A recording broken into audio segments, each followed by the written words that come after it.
नमस्कार, मैं हूं प्रिया और स्वागत है आपका कृषि न्यूज में। और आज के क्विज कंपटीशन के सवाल के लिए हमारे साथ आखिरी तक बने रहिए। आइए नजर डालते हैं अब हेडलाइंस की ओर।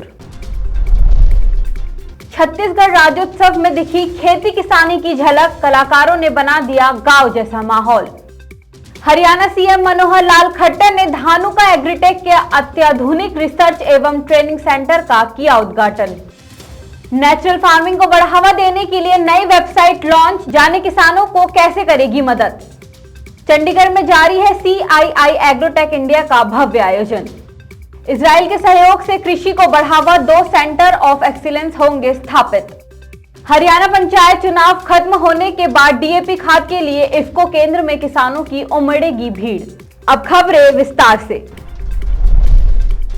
छत्तीसगढ़ में राज्योत्सव 2022 के तहत हाल ही में कलाकारों ने हरेली पर आधारित डांस किया, जिसे देखकर लोग झूम उठे। इस दौरान कई कलाकारों ने किसानों की पोशाक पहनकर खेती किसानी गतिविधियों के नृत्य के माध्यम से मनमोहक प्रस्तुति दी। बता दें, छत्तीसगढ़ में मनाए जाने वाले हरेली पर्व छत्तीसगढ़ के ग्रामीण जनजीवन में रचा बसा खेती किसानी से जुड़ा पहला त्योहार है। सावन मास की अमावस्या को मनाया जाने वाला ये त्योहार वास्तव में प्रकृति के प्रति प्रेम और समर्पण का लोक पर्व है। हरेली के दिन किसान अच्छी फसल की कामना के साथ धरती माता का सभी प्राणियों के भरण पोषण के लिए आभार व्यक्त करते हैं। साथ ही सभी लोग बारिश के आगमन के साथ चारों ओर बिखरी हरियाली और नए फसल का उत्साह से स्वागत करते हैं।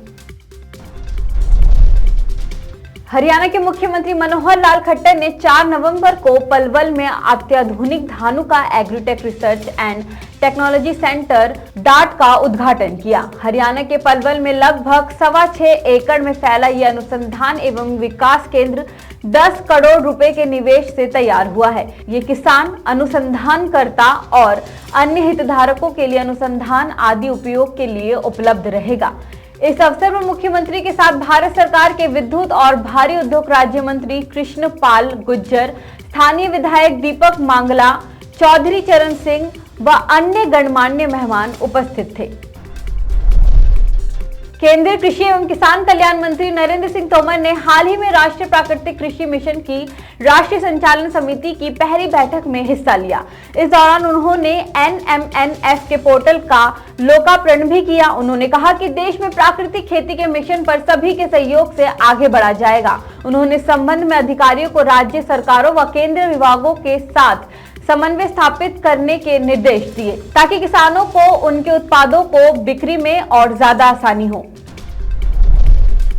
कल से शुरू हुआ चंडीगढ़ में confederation of India industry agrotech India 2022 का भव्य आयोजन आज भी जारी है। बता दें कि एग्रोटेक फार्म प्रोड्यूसर और एग्रो इंडस्ट्री के बीच एक आदर्श इंटरेक्शन प्लेटफॉर्म के रूप में काम करता है। मूल्य सृजन और मूल्यवर्धन के लिए संबंध बनाकर प्रदर्शनी प्रौद्योगिकी धारकों को विभिन्न व्यावसायिक अवसर प्रदान करती है और साथ ही प्रौद्योगिकी उपयोगकर्ताओं को व्यवहारिक शिक्षा प्रदान करती है। गौरतलब है कि यहाँ कृषि जागरण की टीम भी मौजूद रही।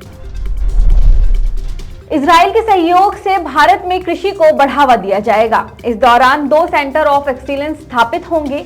भारत में इजराइल के दूतावास में कृषि अटैची माशव जायर अशेल ने कृषि उत्पादन विभाग के अतिरिक्त मुख्य सचिव कृषि अटल डुल्लू से मिलकर कृषि परियोजना पर चर्चा की।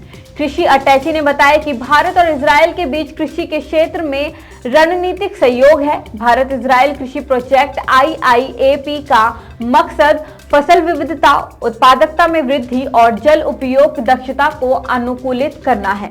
बता दें, IIAP को उत्कृष्टता केंद्र की स्थापना के माध्यम से लागू किया जा रहा है, जिसमें इजरायली कृषि तकनीक, ज्ञान का प्रसार और स्थानीय परिस्थितियों के अनुरूप है। उन्होंने डुल्लू को जम्मू संभाग में 3 खेतों, जिसमें SM farm Chinnaur, SM farm चक्रोही और बरमल फार्म हीरानगर शामिल है, के दौरे से अवगत कराया। हरियाणा पंचायत चुनावों में व्यस्त होने की वजह से खेती किसानी का कार्य कुछ दिन के लिए रुका हुआ था।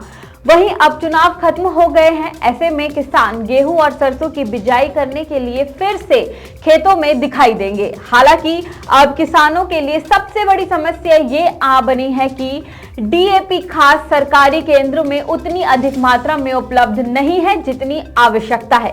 क्योंकि इस हफ्ते तक डीएपी खाद की कमी देखने को मिलेगी। ऐसा इसीलिए क्योंकि इफ्को केंद्र में खाद का स्टॉक अभी बहुत कम है। बता दें कि मौजूदा समय में गेहूं और सरसों की बिजाई आरंभ हो चुकी है, जिसे लेकर खाद के लिए रोजाना इफ्को केंद्र में किसानों की लंबी लाइन देखने को मिलती है। अगले सप्ताह से किसानों को डीएपी खाद फिर से मिलना आरंभ हो जाएगा। गन्ने की खेती करने वाले किसानों के लिए खुशखबरी है। कृषि वैज्ञानिकों ने गन्ने की एक नई किस्म का सफल परीक्षण किया है। इस नई किस्म से किसानों को काफी फायदा होगा। कहा जा रहा है कि इस किस्म से गन्ने का प्रोडक्शन पहले के मुकाबले बहुत ज्यादा होगा। वहीं इस खबर से किसानों के बीच खुशी की लहर है। इस नई किस्म ने गन्ने की खेती करने वाले किसानों के बीच काफी उम्मीद जगा दी है। खास बात यह है कि गन्ने की इस नई किस्म का नाम CO8632 है। ये कीट प्रतिरोधी भी है। हर साल की तरह इस साल भी सर्दी की शुरुआत से ही दिल्ली एनसीआर के लोग प्रदूषण की मार झेलने लगे हैं। आलम यह है कि दिल्ली एनसीआर के कई स्कूलों में प्रदूषण के बढ़ते स्तर को देखते हुए स्कूलों में प्राथमिक कक्षाओं के लिए ऑनलाइन पढ़ाई कराई जा रही है।